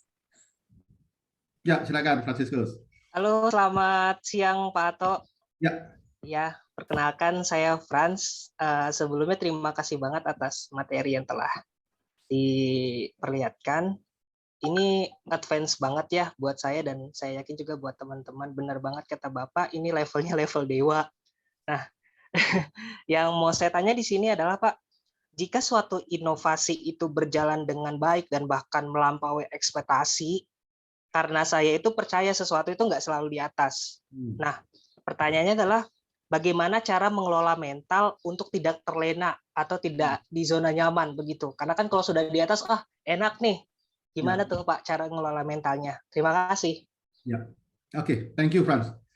Jadi anak-anak muda itu kan kreatif ya, dan karena kreativitas dari anak-anak muda itu selalu di pikirannya itu selalu buffering, selalu berinteraksi untuk menemukan sesuatu yang baru, berbeda, Dan itu menunjukkan eksistensi dari anak-anak muda itu, sehingga tingkat inovasinya dari anak-anak sekarang itu yang membuat pembeda dengan generasi-generasi sebelumnya. Makanya disruption itu, Franz, itu gara-gara Franz seperti ini. Jadi disruption itu kan sekarang namanya triple disruption ya. Disruption yang pertama itu namanya disruption karena teknologi dan millennials. Karena anak-anak muda kayak Franz gitulah yang akhirnya membuat dunia ini berubah. Gitu kan. Jadi itu disruption yang pertama. Karena apa? Karena pengen berinovasi itu. Baru kemudian disruption yang ketiga itu karena COVID-19 itu. Jadi sekarang itu lengkap itu, namanya triple disruption. Disrupsi karena teknologi, karena millennials, karena pemikiran-pemikirannya, ide-idenya, dan itu. Dan karena itu membuat pola kerja berubah, dinamika manajemen berganti, dan gaya kepemimpinan juga berubah sekarang ini. Nah, atas inovasi-inovasi yang kemudian berjalan dan kemudian itu bisa diterima oleh customer dan kemudian itu menjadi advantage gitu ya, menjadi satu hal yang membanggakan. Gimana caranya agar nggak jumawa? Agar nggak jumawa. Kalau saya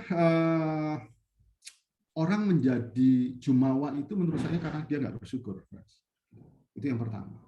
Maka untuk mengelola kejumawaan, maka yang pertama adalah kembali pada konsep di dalam diri kita bahwa segala sesuatu itu perlu selalu kita syukuri. Kita syukuri bahwa keberhasilan itu bukan semata-mata karena aku, tetapi karena Tuhan itu memudahkan apa yang aku lakukan. Jadi ada campur tangan dari Tuhan atas apa yang kemudian kita lakukan. Bukan karena aku yang superior, bukan karena aku yang hebat, tetapi karena Tuhan itu memudahkan apa yang aku lakukan. Kalau mindset pertamanya itu ada pada setiap seseorang, maka tingkat syukurnya itu akan menjadi sangat besar. Dan pada saat rasa syukur itu menjadi lebih besar, maka dia akan ingat Tuhannya lagi, bahwa di atas langit pasti akan ada langit. Maka kesuksesanku atas inovasiku saat ini, itu pasti akan ada yang melebihi dari apa yang aku lakukan itu nanti. Gitu.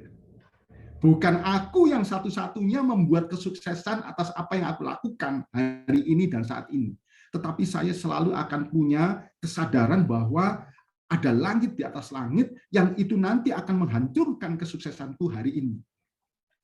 Maka pada saat yang sama, dia akan berusaha untuk memaintain kesuksesan itu sebagai strengthen the core. Apa yang perlu aku pikirkan kembali, apa yang menjadi kesuksesanku sekarang itu untuk aku maintain menjadi lebih panjang, sehingga ini mampu memberikan kebermanfaatan bagi banyak orang di sekitarku, termasuk diriku sendiri, keluargaku, orang tuaku, dan sebagainya. Dan dalam waktu yang bersamaan, Franz, mulai berpikir tentang extending the core. Kira-kira apa yang perlu aku antisipasi apabila nanti ada langit di atas langit itu kemudian muncul, maka ini tidak akan menggagalkan atau menurunkan proses eksistensi yang kemudian jalan saat ini untuk kemudian itu menjadi hal-hal baru yang aku bisa create berikutnya menjadi inovasi-inovasi baru yang tumbuh dan berkembang setelahnya.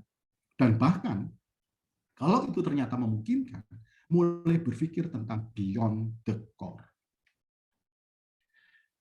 Maka, Franz, saya menyadari bahwa untuk menjadi orang yang bijaksana, itu perlu untuk menjadi bijaksini dulu. Jadi kebijaksinian itulah yang sebetulnya dibangun dari kekuatan mental dari seseorang maupun anak-anak muda seperti Anda tuh, Mas. Kira-kira itu yang memungkinkan saya bisa jawab. Semoga membantu. Sangat membantu, Pak. Terima kasih. Ya. Oke, thank you, Franz. Yang lain silakan. Ada yang mau bertanya lagi langsung? Boleh. Boleh ngacung, boleh chatbox ada nggak? Ini Pak ada yang japri ya, tapi ya ke saya. Mungkin agak-agak malu-malu gitu. Jadi, oh ya, Jadi ada nih dari tim yang punya ide untuk bikin program, Pak, rencana program, yaitu dengan membuka trial class terlebih dahulu sebelum membuka kelas yang kayak mungkin agak panjang gitu, Pak, 1 bulan. Tapi sebelumnya dibuka dengan trial class. Nah, menurut Bapak atau saran Bapak seperti apa sih ketika kita mau merencanakan sebuah program? Oke. Jadi sebuah program itu pada waktu didefine atau kemudian dibentuk atau dibangun. Maka tadi kan saya sempat menceritakan tentang sebuah organisasi pada waktu dibangun. Itu dimulai dari purpose. Purpose itu bintang utara. Sebetulnya pada waktu ini ada, itu tujuannya mau ngapain sih dalam jangka panjang. Jadi purpose itu fungsi, kegunaan, manfaat dalam jangka panjang itu apa. Baru kemudian diturunkan ke dalam satu misi. Misi itu why the program is exist. Misi dari program itu apa. Dan kemudian turunkan lagi sampai ke yang tadi sedetail-detail itu. Nah, setelah kemudian memahami bahwa, oh ya, ini kan sebetulnya bermanfaat ya. Ini bermanfaat banget itu. Maka kalau kita memahami bahwa program ini bermanfaat, maka kira-kira apa yang ada dalam pikiran kita? Kita bikin sampai seperfect-perfectnya tapi jalannya tahun depan, atau kemudian kita jalankan sambil kita review, kita lihat ada hal-hal apa yang nanti kita improve sehingga itu menjadi lebih perfect dan lebih memiliki satu manfaat lebih besar, atau pokoknya aku ini aja asyik dengan membuat konsepnya aja sebagus-bagusnya. Perkara itu nanti dijalankan atau tidak, ya nunggu yang jalanin aja. Kira-kira yang mana kalau menurut teman-teman? Pada waktu pertanyaan-pertanyaan itu kemudian teman-teman bisa mendapatkan jawabannya. Oke, yang pertama, program itu bermanfaat atau tidak? Should be yes. Asumsi ya Pak, asumsi. Bermanfaat. Oke, sebermanfaatnya seperti apa sih? Karena bermanfaat itu kan bisa diskalakan, skala 1 sampai 10.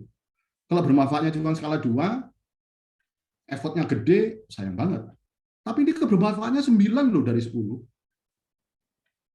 Dan kalau 9, contoh lah, kayak gini loh. Misalnya, Nela lah. Tak tahu orang tuanya, Nela, sini, Nela. Karena kamu udah lulus kuliah, yang selama ini ayah ibumu itu memberikan uang saku, maka ke depan kamu harus mandiri ya, untuk tidak selalu mengharapkan uang saku dari bapak ibumu lagi ya. Kamu keberatan nggak seperti ini? Oh, enggak lah, bapak ibu udah bantu aku dari mulai aku sekolah sampai kuliah dan menyelesaikan kuliahku. Saya pikir sekarang waktunya aku untuk kemudian mandiri, mencari penghasilan sendiri.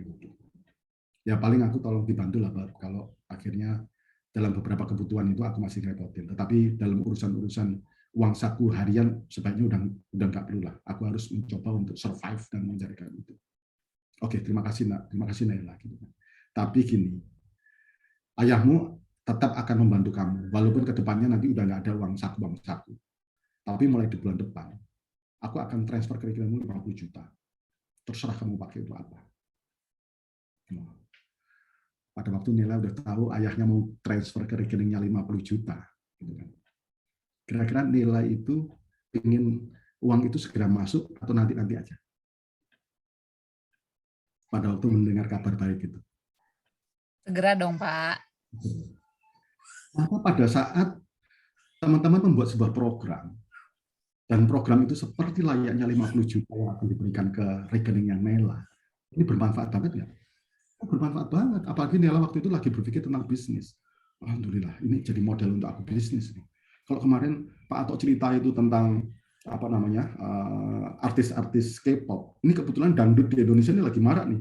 Maka aku perlu untuk ikut roadshow untuk penyanyi dangdut di Indonesia dan beli merchandise-nya, misalnya seperti itu. Nah untuk itu aku perlu modal untuk beli merchandise-nya itu, misalnya itu. Atau kebetulan ini lagi ada yang namanya apa namanya health t-shirt ini lagi itu, dan aku punya kemampuan untuk bikin itu. Wah, aku bisa membuat bisnis dan sebagainya. Sehingga aku kalkulasi, oh itu cost of goods sold-nya cuma 30%. Jadi untungnya itu 70%. Kalau harganya dijual 10.000, untungnya itu 7.000. Nah, kalau aku jual 100, maka 100 kali 70.000, wah itu udah lebih gede dibanding uang saku dan sebagainya. Pertanyaannya adalah 50 juta itu perlu segera atau nanti di drivernya belakangan? Pasti jawabannya sama. Kalau bisa segera. Nah, kalau akhirnya Nela juga berpikir manfaat itu bisa didapatkan segera, maka kalau bikin program, mau disegerakan atau dinanti-nanti? Kira-kira itu. Coba menjawab. Disegerakan, Pak. Disegerakan. Oke, jadi kalau disegerakan, perkara ya, kalau disegerakan tetap, jadi gini, sebuah konsep, jadi di dalam fungsi kepemimpinan ya, teman-teman. Sekarang ini konsepnya udah menjadi ambidextrous. Ambidextrous itu seperti yang pemain band itu, yang dia bisa memainkan tangan kiri dan tangan kanannya itu sebaik kedua-duanya. Maka fungsi menjadi seorang pemimpin tok itu nggak cukup. Fungsi pemimpin itu apa?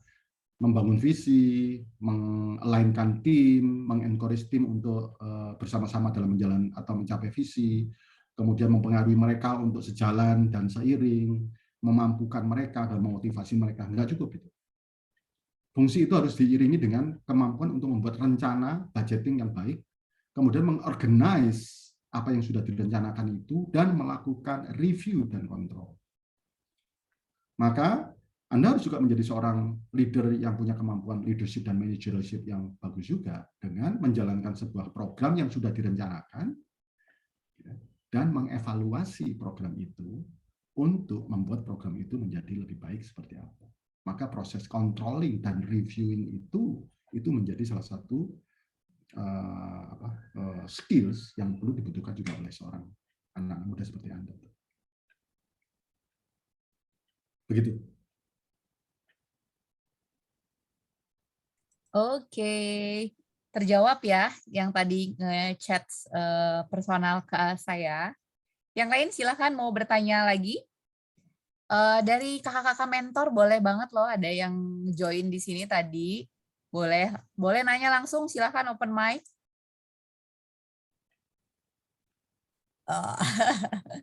Tenang aja, biar tidak menjadi yang penanya yang ketiga.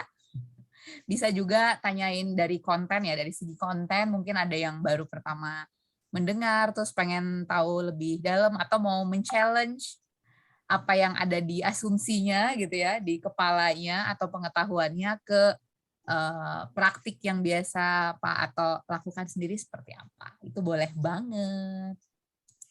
Oke, sebelum ada yang tanya, kebetulan dari perjalanan saya pada waktu saya dipindahkan di beberapa company yang berbeda-beda di Astra, saya baru menyadari bahwa saya itu setiap jabatan saya itu selalu ditempelin 4-5 orang anak-anak muda yang itu masuk ke dalam manajemen training. Jadi saya itu selalu ditempelin manajemen training itu, Mbak. Bahkan ada beberapa anak-anak muda itu mengundurkan diri dari departemennya untuk kemudian dia pindah ke departemen yang saya pimpin, ke bisnis yang saya pimpin. Saya juga nggak tahu tuh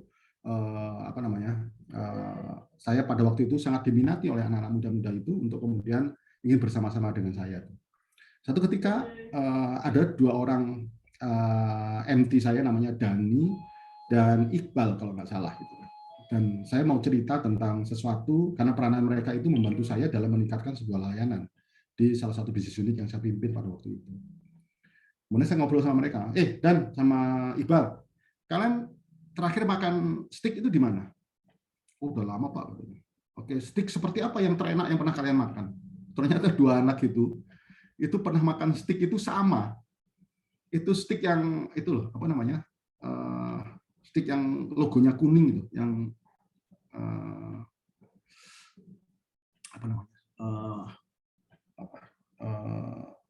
stick and ada stick and apa gitu. Di Surabaya. Jadi, maksudnya? Itu ada banyak di Depok, ada di apa ya? Stick and shake atau stick and shake, Abu Bastik. Stick and shake, benar, stick and shake. Terus ada lagi nggak yang lebih dari sekedar itu? Belum Pak, gitu kan. Oh, jadi mereka tuh baru pernah makan stick itu pada waktu itu sampai levelnya stick and shake. Saya tanya, oke, Kalian hari ini ngerjain apa? Kalian hari ini ngerjain apa? Nggak ada sih Pak, cuman mau itu aja. Kalau gitu kalian ikut saya deh. Ada yang bisa bawa mobil nggak? Oh, bisa Pak, kamu bawa mobil saya ya, kamu yang bawain. Pas waktu itu macet, dan kemudian Dani yang bawa mobil itu. Saya ajak ke Kelapa Gading karena waktu itu kantor saya di Sunter. Saya ajak ke ini, ke apa? MKG, di MKG.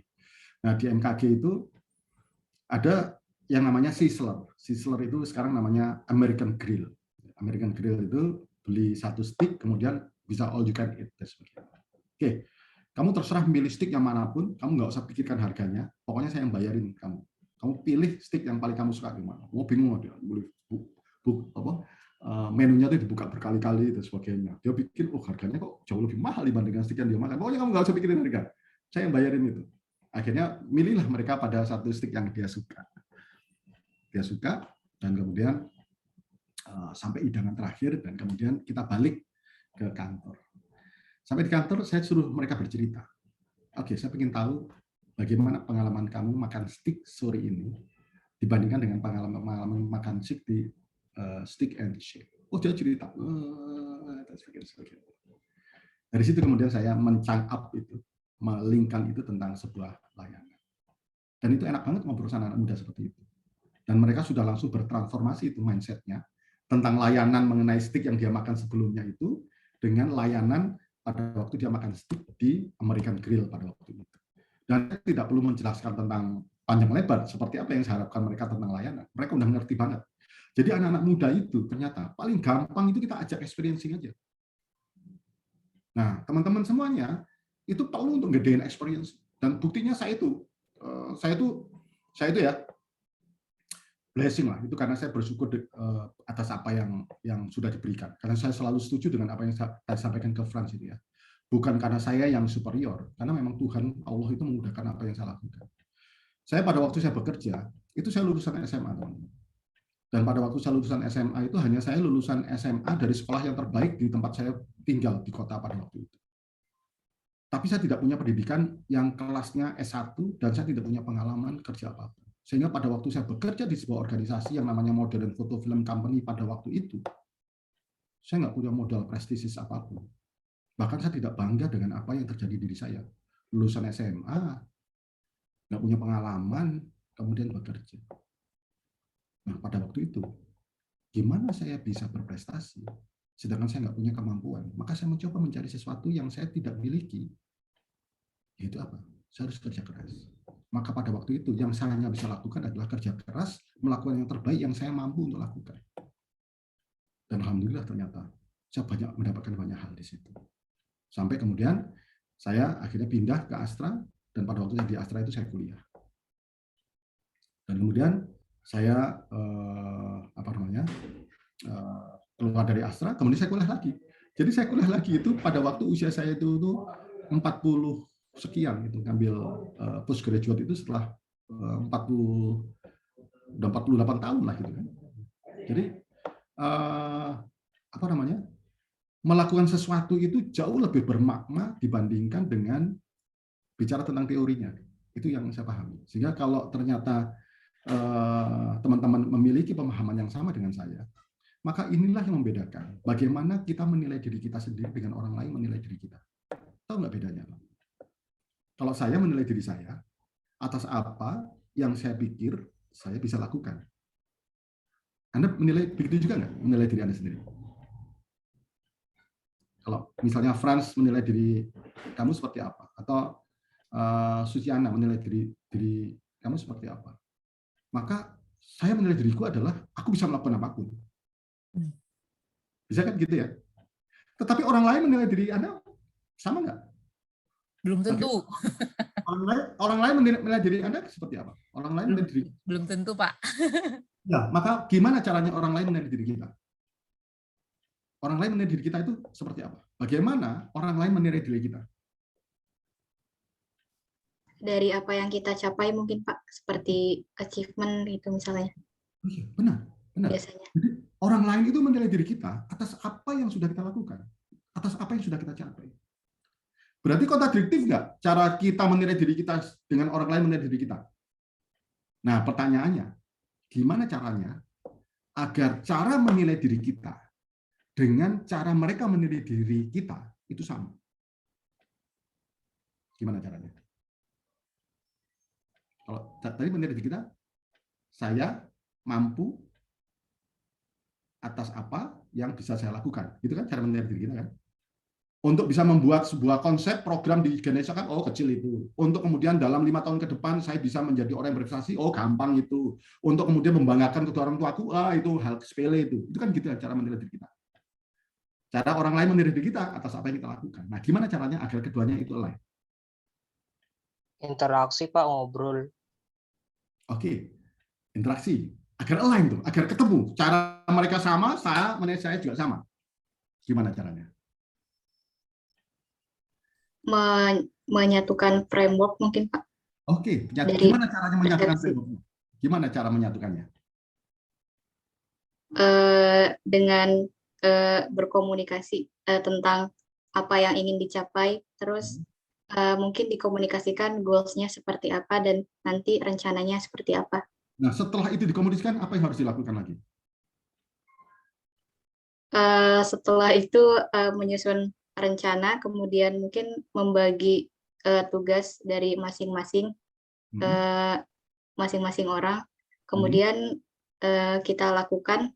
Setelah dilakukan mungkin kita adakan mungkin evaluasi seperti itu dari apa yang sudah dilakukan. Dari sekian kata itu, mana yang sangat penting menurut tadi siapa? Suaranya siapa tuh? Suaranya Suci. ya, mana Suci? Yang paling penting dari sekian banyak statement tadi yang kau sampaikan. Yang paling penting dilakukan.